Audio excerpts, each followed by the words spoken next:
Hello, my dear students. Now we are going to see about the classification of plant succession. Already we have studied about the plant succession. What is plant succession? What are the different types of plant succession that we have seen. Now we will see the classification. Plant succession is classified into three types. Number one, hydroseed. Number two, mesoseed. Number three, xeroseed. First one, hydroseed. What is hydroseed? When the plant communities, when the plant succession starts in the region where water is plenty, it is called hydroseed. For example, pond, lakes, stream, swamps. In those areas, water is in plenty. When plant succession is started in these areas, that is called hydroseed. The second one is mesoseed. When the plant succession is started in the regions where moisture condition is adequate. When adequate amount of water is in any place where plant succession is started, that is called mesoseed. Third one is xeroseed. When plant succession is started in the region where moisture is present in minimum amount, less amount with water, that is called xeroseed. Xeroseed is classified into three types: lithoseed, haloseed, samoseed. Lithoseed, that means when the plant succession is initiated or is started on a barren rock, it is called lithoseed. Haloseed, when the plant succession is initiated in the saline water, that is called haloseed. Third one, samoseed, when the succession of plants initiated on a stand, that is called samoseed. What is samoseed? When the succession of plants initiated on a sand, that is called samoseed. Now we'll pass on to the significance of plant succession.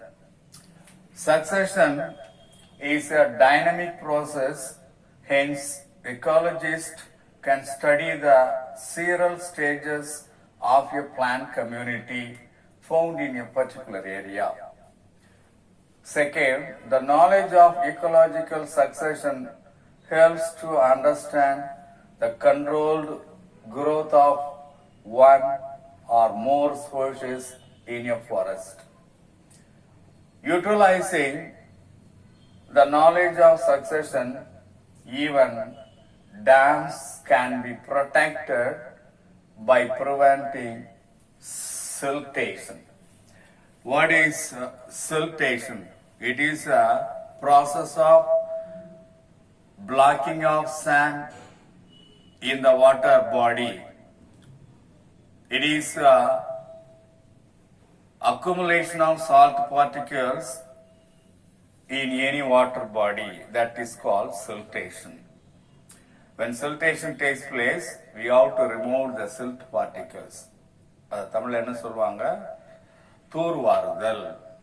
பாண்டுலையோ குளம் குட்டைகள்ல தூர் சேர்ந்துருச்சுன்னா particles, soil particles are accumulated that will block the running water somehow or others. That is the siltation. So that is the siltation process can be removed if you have the knowledge of succession,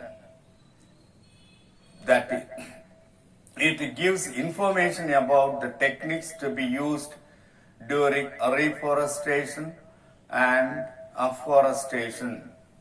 So, if we want to develop forest areas, if you want to grow forest in a particular place, this information will be very helpful.